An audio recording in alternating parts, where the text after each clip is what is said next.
Boy, I picked a nice night to get back on the Pittsburgh postgame train, didn't I? I'm Matt Gajtka. Welcome to Pittsburgh Sports Live as the Penguins fall out of a playoff spot for the first time in several weeks, or a few weeks.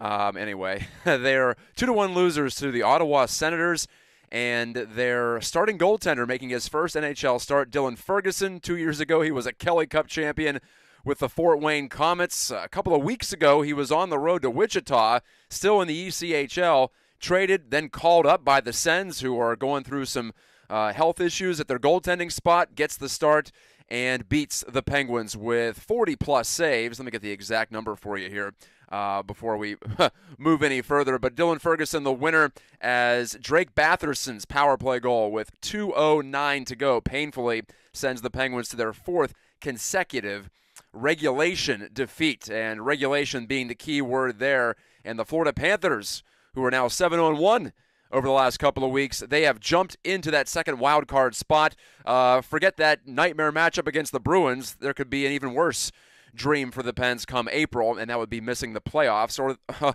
maybe it's not that bad of an idea if you're a Penguins fan of a certain persuasion. Maybe I'm starting to get on that side of the argument here lately. This is interactive sports talk, hockey talk here, and so you can submit your comment. I'm sure you have plenty to say, mostly based on frustration, but at the same time, I do want to talk about the Pens. I haven't talked with you after a Pens game in a couple of months.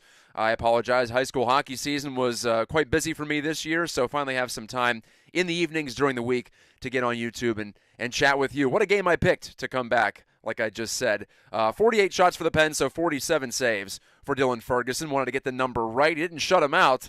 So Jacob Markstrom still holds the record for the most saves in a shutout at PPG Paints Arena. That was 45 a couple of years ago, but it all doesn't matter, right? When you get 0 points out of the equation. The Senators now 34, 31-5, so not a bad team, but they're not going to make the playoffs, barring something totally crazy here in the final 3 weeks of the regular season. The Penguins now 34, 26-10, and that middle number continues to pile up. And apparently, if you're a Canadian lottery team, you can come into PPG Paints and get your stuff right, because the Canadians ended a long losing streak last week. That's a game that I still look back on, because that's just a terrible team. A team that the night after the Penguins lost 6-4 to them, the Canadians gave up 7 goals in the first period to the Florida Panthers in that eventual 9-5 loss. So not like the Canadians did anything special that night. The Penguins essentially handed them that win. And similar formula tonight. Fall behind and pepper the opposing netminder with shots. But I can't say the Penguins got great chances until the third period. Ricard Raquel scores the lone goal for the Pens. Of course, if you were watching, you knew that. Looked to be a big one at the time, but Chad Ruedel, probably not an NHL defenseman, or at least not a defenseman on a team that's going to be contending for anything of significance. Well, he gets turned around on a pretty routine Senators rush and ends up committing a penalty, maybe a little bit of a soft call, but neither here nor there. He was out of position, and that's why he got whistled for the hooking penalty. And Ryan Poehling blocks a shot but breaks his stick. Brian Rust blocks a shot with his hand. He's hobbled, so the Pens are just backing in, and eventually Drake Batherson gets under the stick of Brian Dumoulin. Who else but Brian Dumoulin to be once again face first on the ice as the opposition scores a big goal against him. Looked just like the goal that Chris Kreider scored, 5 nights ago at MSG to give the Rangers that win after the Pens had come back to tie it up. Walt Flanagan is here. I thought he gave up on the Pens. Oh, my goodness. He is here. My back hurts from carrying all this vindication, he says. Hello, Walt. Good to have you. Giovanni Patton, or Patone, says, I don't go with Patone. That sounds a little more ethnic, doesn't it? Pain, Matt. Yes. And not just pain, but the emotional swing.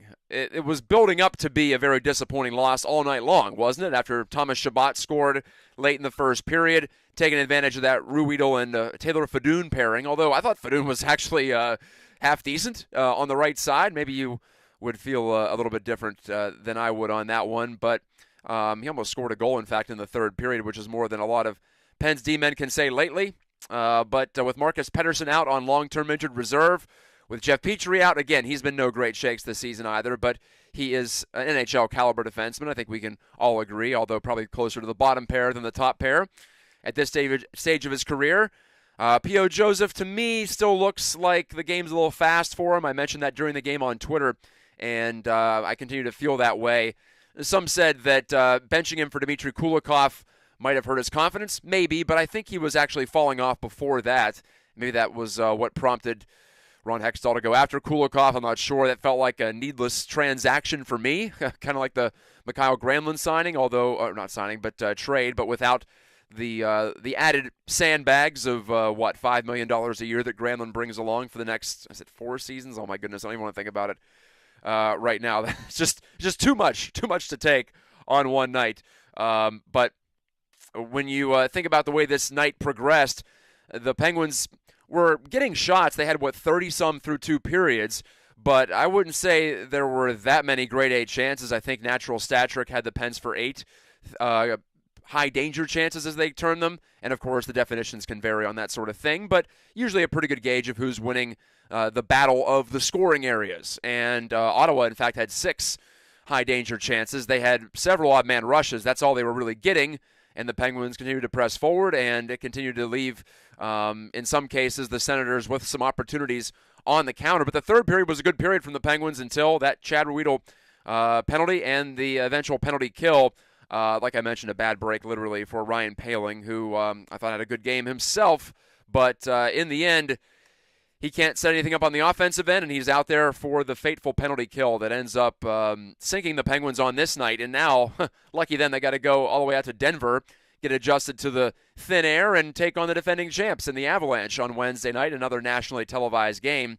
And a team that is certainly not ready for prime time, it looks like, right now in the Penguins. But we have seen stranger things in this sport. In fact, we just saw the Canadiens and the Senators both come into PPG Paints and both win in regulation against a supposedly desperate Penguins team.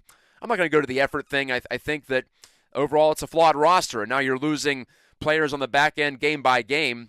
Maybe not outstanding players, but still NHL competent players, and this is the result you see. It looked like a kind of a shaky back line for the Penguins tonight, and that's to be expected with some of the players that are rolling out there. Mark Friedman among them. Not that he committed any glaring errors, but he's not going to make any big plays for you.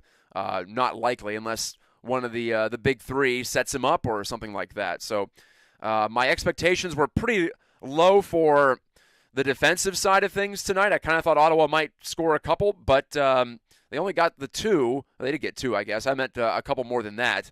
And with the way that Tristan Jarry has been looking, I was queasy about starting him. Against a Sens team that can score when they get it rolling. We've seen that just recently against the Maple Leafs, in fact. They do have some young and talented forwards, and you could argue they probably should have had a couple more tonight. Tim Stützle missed a hat trick of prime opportunities. I don't think he hit the net on any one of them. And we saw Brady Tkachuk also get stoned on a breakaway. So there's a lot to nitpick on the back end for the Pens and on the offensive end as well. As I talked about, not getting to the scoring area necessarily and not getting enough cross-slot passes, not moving the goaltender around enough. Ferguson was good, don't get me wrong, but maybe until that save on Granlund in the third period, I didn't think that he robbed a goal necessarily. And Raquel finds a way to spin one by him, and maybe you think the floodgates are going to open, so to speak, but didn't really happen, partially because Raquel scored so late in regulation, and I thought they would have to go to overtime to try to cash in another victory in dramatic fashion. But in the end, the Senators turned that script around, and so it becomes even more hurtful because of the fact you thought the Pens were at least going to grab a point out of this one and at least stay tied for the second and final wild card spot in the Eastern Conference. But it doesn't happen, and here we are now with the Pens on another losing streak, and this season has been rife with streaks, and most recently we have seen, a 4-game regulation losing streak. Right before the All-Star break, the Penguins were on a long losing streak. Somehow they pieced together a 7-1-1 run, and all I could think about were the games they lost during that run. That just tells you how they've been playing lately. That game against the Islanders, just a complete kick in the groin. That was, 2 or 3 weeks ago at this point, but they squander a 2-goal lead at home. That was after the other game against the Islanders where they squandered a 2-goal lead. That was on the road at least, but the Isles won that one in regulation. So that's been kind of the start of this I suppose, sinking feeling for the Penguins, even in the midst of their upward reach back into playoff contention. That push started after that embarrassing loss at home against Edmonton, but they had a 9-game run there where they got points in 8 of those games. So, honestly, results are what you're looking for, so I'm not really going to nitpick too much on that. But now here they are. The losses to New York during this stretch, okay. It's a team ahead of you in the standings, a team that I think we all can agree is better put together than the Penguins. So when you play them 3 times in a week, chances are you're probably going to lose 2 out of 3. Maybe you hope you get to at least overtime in one of those losses, but it didn't happen. 2 of those were close. The Penguins won 1 in overtime, of course, and lost the other close in regulation. And so that wasn't what was bothering me going into tonight. It was the fact that was that game against Montreal, and now here's that game against Ottawa. There's a stretch right now where the Penguins can take advantage of some teams that are below them in the standings, but not coming up here in the next couple. They'll have to go on the road as they'll take on Colorado and then Dallas. Dallas, believe it or not, in first place in the Central Division with just 89 points. So that division is completely up for grabs. Dallas at 89, Minnesota at 88, and Colorado at 86. The West just behind the East pace, at least the leaders of each conference. The West is definitely behind the East in that regard. So these aren't world beaters, but hey, it's a team with a Stanley Cup pedigree in Colorado, and it's a team in Dallas that has been tough to beat at home, especially all year. They just have the 9 losses in regulation at home. Now I look at their record. So this was the so-called easy one of the week. And then you have the Capitals, of course. It's never going to be that easy against Washington, even a Capitals team that looks like it's going to be out of the playoffs for the first time in several seasons. That one's at home. That one's on Saturday, but you could look at the Penguins easily in a 6-game losing streak at that point. So what are your thoughts on what you've seen here over the past 4 games, heck, over the entire season? We haven't talked that much here on Pittsburgh Postgame, and I apologize for that. That's on me, but have a little more time and hoping to talk to you more often here down the stretch. Big Joe 1009 says, do you think Dubas or Dubois maybe is a real possibility in the offseason? Are you talking about Pierre-Luc Dubois of the Winnipeg Jets? I haven't thought about him terribly much as far as realistic targets, but if you are the Penguins, I don't know who's going to be the GM. That's the problem. If it's Ron Hextall, I don't know if he's going to shoot for that big of a target, but if it's somebody else, maybe they do. And so that makes it difficult to really talk too much about offseason moves at this point.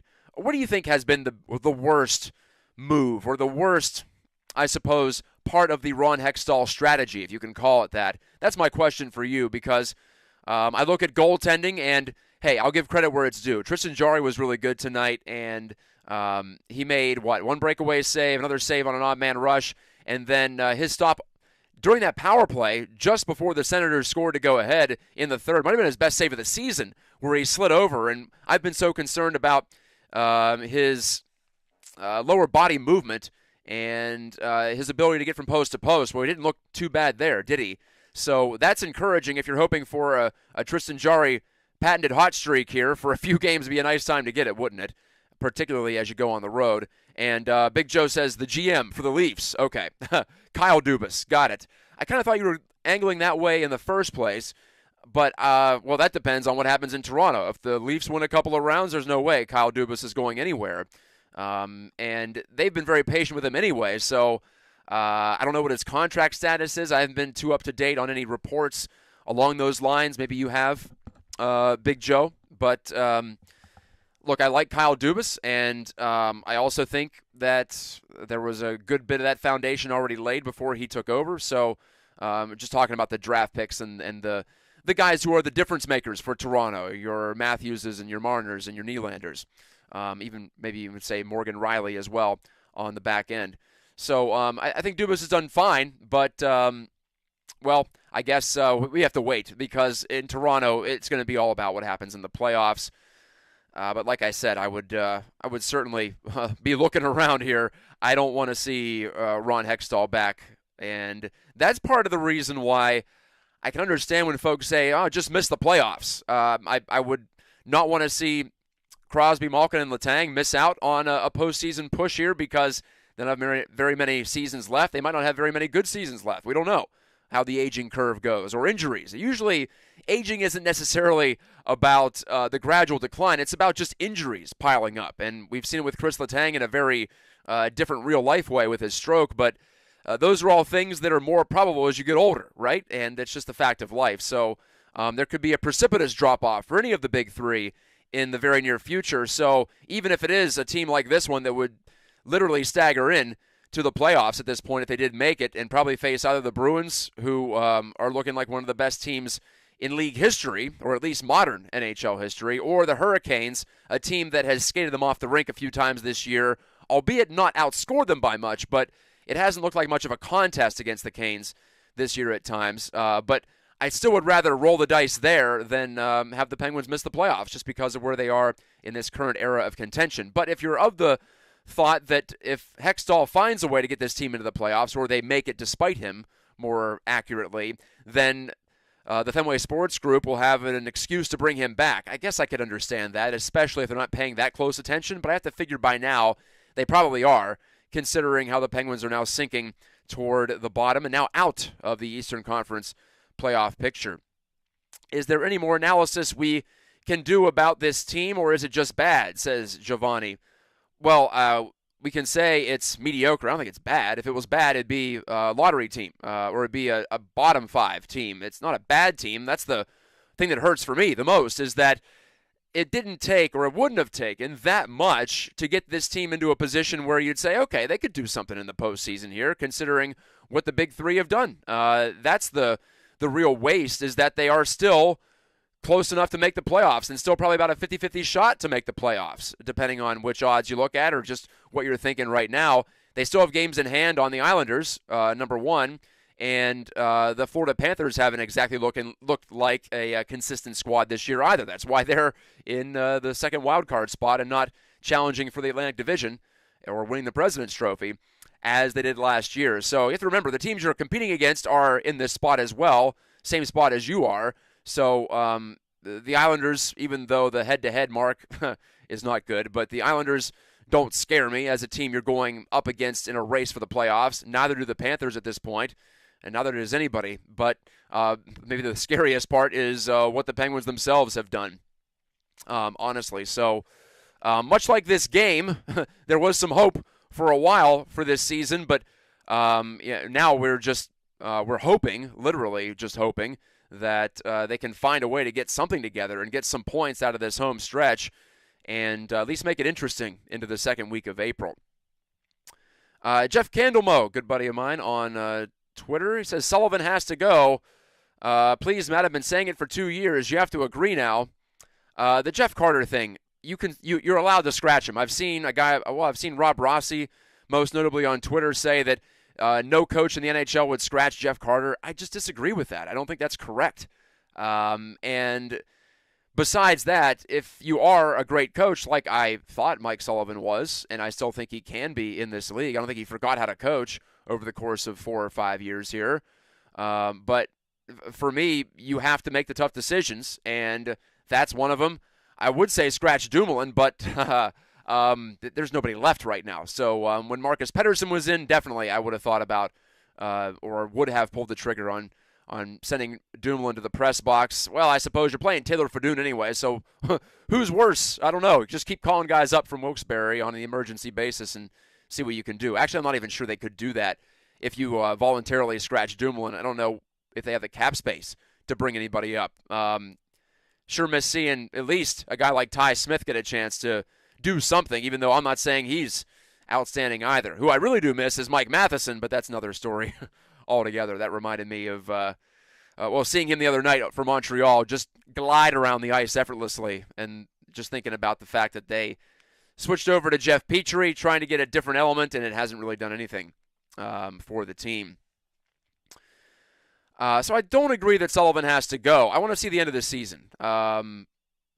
Also, I just don't think it's practical. You just signed him to, a 4-year extension that kicks in after this year? I feel like it's just kind of like, why are we even talking about it? Because it's not going to happen. They're not going to fire him. So I think the GM's got to go, first and foremost. And I think he's put his coach in a really difficult spot. That's what I think. And I think you want to fix that first. let the new GM take a look at Sully, and then let that new GM make his call after all is said and done next season. That's the way I would go with it, actually. I would give Mike another run at it with a new GM, with hopefully a better roster next year. Walt Flanagan asks, Hextall has a strategy? Well, he famously declined to write it down when the new bosses at Fenway Sports Group asked him about his strategy. That was the report, at least. Might have been from Rossi, so I'll give Rob some credit, and I do appreciate the reporting that Rob brings to the table. I just disagree with him on his conjecture that Sullivan would be going into some out-of-bounds territory if he scratched Jeff Carter. But I think Rossi had that report. Maybe it was Josh Yohe. Either way, it was on The Athletic where Hextall couldn't find a way to articulate his plan in any kind of written form, which for me would have been a fireable offense right away. I don't understand how you let that go. I do wonder what Brian Burke thinks, but I feel like he is letting Hextall run the ship. Maybe he's letting Hextall run the ship into an iceberg, and then maybe he can pick up the pieces. Maybe that's the long game from Mr. Burke, because he apparently is at least fine with the direction of some things. I know he's not going to speak out against his own GM in this spot, if I can even say it like that. I'm not saying he's necessarily Hextall's boss, but for right now, Hextall is taking the brunt of it, as he should, for the position of this team and the way it has floundered over the second half, no doubt. Dale Zegarelli, new face, new name at least, just a D for his avatar. He says if Sullivan doesn't win the first round, he's gone. He's not. It's not happening.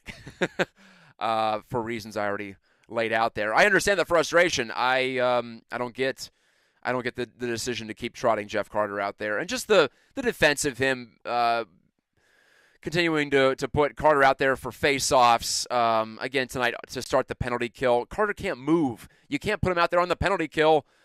I don't care if you get the immediate clear after the face-off win. There's a chance that you don't get him off the ice, and there's a chance that he gets burned. Just like putting him out there to start 3-on-3 overtime doesn't make any sense. You can't keep going back to this well. It's dry. There's nothing left. Let's move on from that. So hey, thanks for all the comments here tonight, folks. I know that sometimes the disappointing losses can bring out the most comments. Sometimes it can bring out crickets too. So I didn't really know what to expect going on the air tonight. But thank you so much for joining in on Pittsburgh Postgame. I usually like to go through some of the things I tweeted from the game as well, because frankly I tend to forget a lot of things that happen during a hockey game. I did mention P.O. Joseph, I think, going through a rough patch here, but there's no choice but to play him and continue to play him through this. And you hope there's some constructive nature that comes out of it, that he's able to learn some things. I'm still not sure he quite has the tools at this level. I don't know if he's maybe a little slight for this level, could afford to get a little stronger on his skates when it comes to one-on-one battles.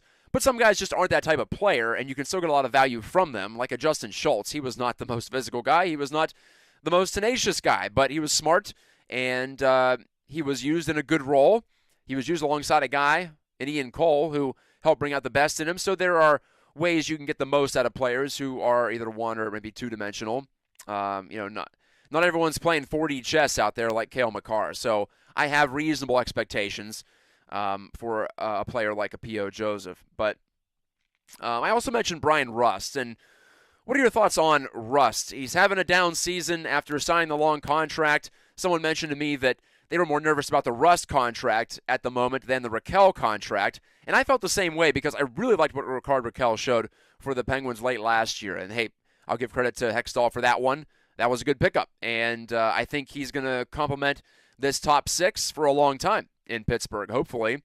And so, again, stick-tap there. But for the Rust one, I just worried about his game aging, because he tends to rely a lot on physicality and speed, especially speed. And it's ironic, because I'm not sure he looks any slower. Maybe a little bit less endurance than usual, but I don't even think it's that. I don't think it's a conditioning thing. I don't think it's an effort thing after getting a big contract. I just think his skills are falling behind a little bit in the NHL. And 5 years ago, I think Rust's direct game was a little bit more playable without any kind of I guess, change-up moves you could throw at him, any kind of fancy stick handling. It seems like everyone's adding something in the offseason every year, the top-end players especially. Maybe as a bottom sixer you can get away with just sticking to what you're good at. But if Brian Rust wants to be a real contributor on this team and wants to continue to put up the numbers that he has in past seasons, I think he's got to get with a skills coach, add something, add a few tricks to that bag of his as he heads on down the wing. He had one or two opportunities to wrap pucks in today and hit the outside of the net, miss the goal. So I think it's more puck skills that have let Brian Rust down, and it's hard to be a top six forward in the NHL and play as basic as he does, I suppose is what I'll say. And if Brian Rust is a third or heaven forbid even a fourth-line winger long term, then that is a waste of money, no doubt about that. So Rust has been also someone that I've had my eye on this year, and hasn't so much been injuries this year for him. I don't think it's a physical thing, at least in terms of physical capabilities.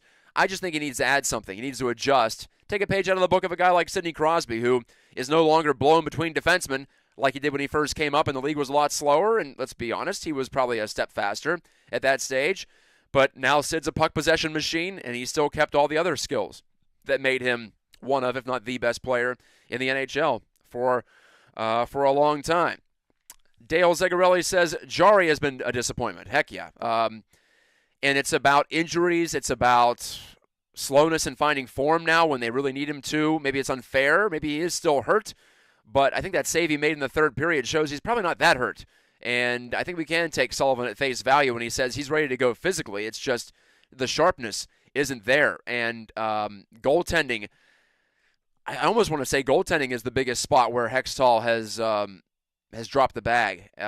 Whether it be, I don't want to say it's Jari necessarily, because he's a guy who recently has made an all-star game. He's a player who has obvious skills, but to not have a workable backup, not a workable backup, they do have a workable backup, but to not have an above-average backup, someone that you can put in there for a long stretch of games and not worry about him falling apart like we've seen with Casey DeSmith a couple of times this year when he just wears out. He's not capable of carrying the load, and maybe Tristan Jari isn't capable of carrying the load, either physically or psychologically. So Hextall was a goalie. He should know this. This is not the old days when you rolled out your number one guys 65, 70 times a year if they were really good. It doesn't happen anymore. The game's more physical. It's more taxing.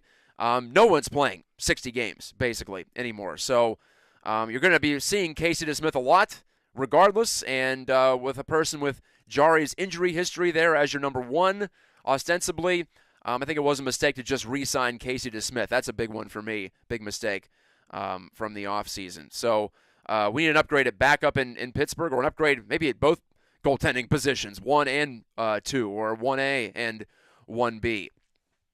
Jeff Candlemo talking about the Rust deal, saying he's not that skilled to begin with. I think he can add something, but yes, he is a limited player. I don't think he's ever going to look like Mitch Marner out there, to draw upon a name that I've mentioned earlier in the broadcast. He's not Mr. Dangles. He's not Trevor Zegras, that's for sure. Jeff adds that Rust will go down as one of the most regrettable deals in recent memory. I think it's up there. And so that's, I think, a hidden aspect of this season, because we've talked about the top six being good for the Penguins, but if we're being honest, it's been the top five. It's been Gensel, Raquel, Crosby, and Malkin and Zucker. Jason Zucker has been terrific too. But Brian Rust has not held up his end of the bargain, and that all bleeds down through the rest of the line chart on top of that. Dale also mentions luck. There could be some gremlins there in the Penguins game right now that are just not going their way. Well, just take a look at tonight. Okay, Dylan Ferguson played well, but he's not that good. Some of that is good fortune on his part. The Penguins missed a couple of open nets, but so did the Sens, so you could say it evened out. But then you look at the winning goal from the Senators. Batherson's shot, he actually half-shanked it off the heel of his stick, hit the near side post, hit the far side post, still wasn't in, and then Jari falling back trying to cover the rebound knocks it in his own goal. So it's one of those, I guess you just chalk it up to hockey being random at times, but the excuses are starting to fall short for the Penguins as we get down to the final 12 games of the regular season as we go on this road trip now. Colorado, 8 o'clock Eastern time on Wednesday, and then Dallas looks like, not 7 o'clock, 9 o'clock for some reason. 9 o'clock on Thursday, unless I'm misreading that from my schedule here. So doesn't get easier here for the Penguins, but maybe that's what they need. Although I said that against the Rangers, and they got absolutely stomped in that second game out at MSG. And so here we are. I don't know what they need besides to play better. Power play didn't do enough for them tonight as well. I quipped it was the old clogged toilet power play at the wrong time in the third period. They eventually did tie the game, but again, we saw a couple of missed opportunities there. Not a special teams type of game necessarily, but there you see the Senators take advantage of their, just their second chance, I think. And yeah, second chance on the power play. They won the game with that goal. A lot of good comments tonight, too. Dale says, if a coach doesn't win a championship within 5 years, he should be fired. Quote from Joe Walsh. What if the coach won 2 championships just before those 5 championship-less seasons? I can see if you just hire a guy and he's new to the organization and he doesn't win for 5 years. That's a totally different thing. All right. And Jeff adds that Sullivan should answer for that, too, the power play. Yeah. That is a mark against Sullivan. I know that we talk about Todd Reardon as being the power play guy, but ultimately it comes down to the coach, the head coach, I should say, in that regard. And special teams in general, more of a coaching purview than it is a player purview, rightly or wrongly. Okay, last comment. Dale asked, do you think the Penguins have the passion to win like some of the other teams? Yeah, I do. But I think, if I may quote the New Testament, the spirit is willing, but the flesh is weak at times. I just don't think they have enough depth of talent to really challenge for something this year. But then again, I was kind of saying the same thing last year as they were terrible down the stretch. And then they outplayed the Rangers drastically in the first round, and it was just goaltending and, well, in particular, goaltending injuries that scuttled their chances in the first round, and also an uncalled headshot on Sidney Crosby by one Jacob Trouba. But I guess you could chalk a lot of that up to luck, too, last year. And maybe the Penguins got a little lucky in their Stanley Cup runs. It's so hard to quantify this sort of thing. Maybe not in 2016, but in 2017, yeah. There were some sticky wickets they got themselves out of through either goaltending, finishing, or just good old-fashioned fortune. All right, good time talking to all of you. Got over a half an hour of quality puck talk after the Pens lose 2-1 to Ottawa. Yes, another loss to a Canadian lottery team. Are there any more Canadian lottery teams that can come in here? Let me go down through the gamut. I guess Vancouver's already come to Pittsburgh. Did they win here? I can't remember anymore. I feel like that was a high-scoring game. The Penguins might have won that. That was back in the first half of the season. The other Canadian teams doing pretty well. Toronto going to make the playoffs. Winnipeg going to make the playoffs. Actually, Calgary probably going to miss. But well, we saw what Edmonton did when they came in, so maybe I'm glad they're done with the Canadian run of squads. We'll see if I can get to another post-game show later this week. It might be the Saturday game, though, against Washington.